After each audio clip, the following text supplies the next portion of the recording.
Hi students, today we are going to discuss the topic capacitor and capacitance. We have heard capacitor is a device which is used to store electric charges and also electric energy. So whenever we learn the topic we are supposed to write, okay, it is used to store electric charges.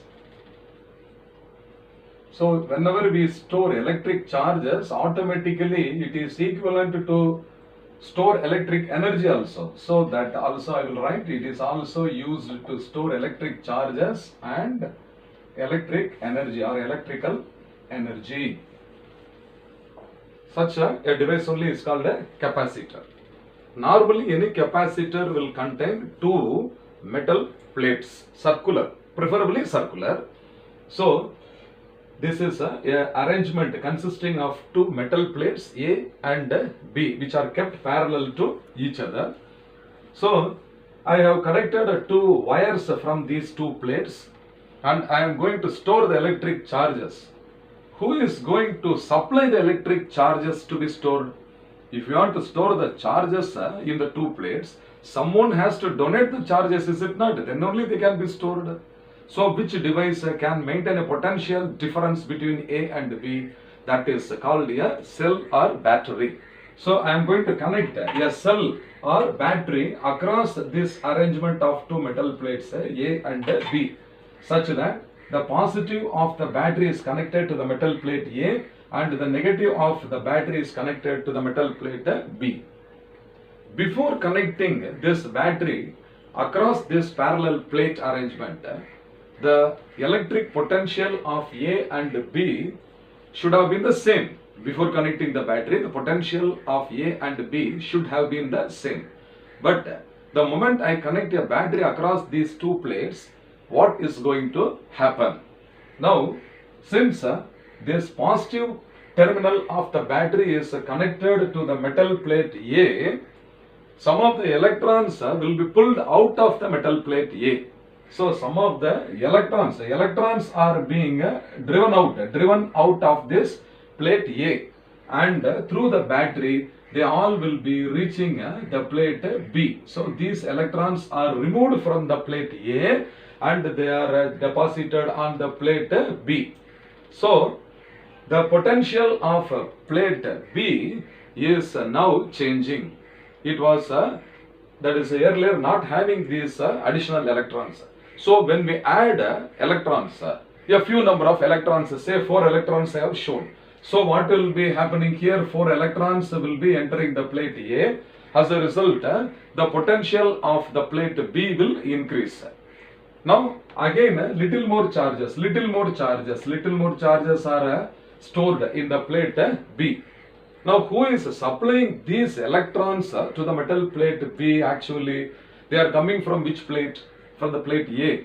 So does the plate A lose some negative charges or not? So losing negative charge is also equivalent to gaining positive charge. So here at the same time here A will be gaining equal and opposite kind of charges, namely positive. So plate B is gaining a negative potential and plate A is gaining a positive potential. B gains negative potential because it is gaining the electrons. A gains a positive potential because it is losing the electrons. Okay students, now a potential difference is continuously growing up between the plates A and B. How long this phenomenon will take place? A stage will come that maximum number of electrons should have been stored in B. Okay, and equal and opposite kind of charges will be stored in A. That means at this maximum stage, the potential difference between the plates A and B must be equal to the potential difference of the battery which we have connected. Till the potential difference across A and B becomes equal to that of the potential difference. Say V volt is the potential difference of the battery connected across A and B. So when the potential difference between A and B has reached the value V, then further migration of charges will not take place. That means the charges are already stored to the maximum capacity of the capacitor. Okay, so here if I will take minus q coulomb of charges are stored in plate B, here plus q coulomb of charges will be stored in the plate A. Now if you ask a question, the system consists of two plates A and B. Suppose if you add that charge, total charge, what should be the net charge in the system? If you ask, means the net charge in the system, entire system, is minus q plus q is equal to 0. But actually whenever we say charges are stored, we have to take the magnitude of either plus q or minus q. So when I ask a question, how much coulomb of charge is stored in the capacitor, means you should say q coulomb. It is not 0. Okay. So q coulomb of charges are stored in either of the two plates. Okay, students. And by applying a potential difference V. Okay. I told you that there is a maximum capacity up to which the charges can be stored. So this happens till the potential difference between A and B equals to the applied potential difference. So the quantity of charges stored in the capacitor Q, okay, must be proportional to the applied potential difference V. Since Q is proportional to V, I can convert this into an equation. So Q must be equal to a proportionality constant C multiplied by V, where this C is a constant of proportionality which is called by the name capacitance of the capacitor. So C is a proportionality constant which is called by the name capacitance of the capacitor. So from this equation I can write that C is equal to Q divided by V. So this is the expression for finding out the capacitance of a capacitor. And this type of a capacitor which we have now taken for discussion is having two parallel plates, and hence this capacitor is called a parallel plate capacitor.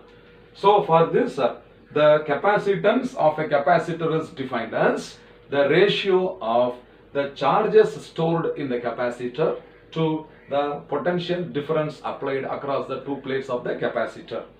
Now the unit of charge is coulomb. Okay, so this is coulomb, and the unit for potential difference is volt. So one of the units for this capacitance must be coulomb per volt. But as a mark of respect to Michael Faraday, we have given this capacitance another unit that is called as farad. Okay, F-A-R-A-D, farad, and this is represented by capital F. So if 1 coulomb, so 1 coulomb of charge is stored, for example 1 coulomb of charge is stored in the plates by applying a potential difference of 1 volt, then that is equal to 1 farad. So 1 farad must be equal to 1 coulomb per volt. But 1 farad is a very large unit, hence the practical units are different. So what are the practical units for the capacitance? They are 1 microfarad. So microfarad. 1 microfarad is equal to 10 to the power of minus 6 farad, and its symbol is mu, F. Mu for micro and F for farad. So 1 microfarad is also equal to 10 to the power of minus 6 farad. Then another one is picofarad.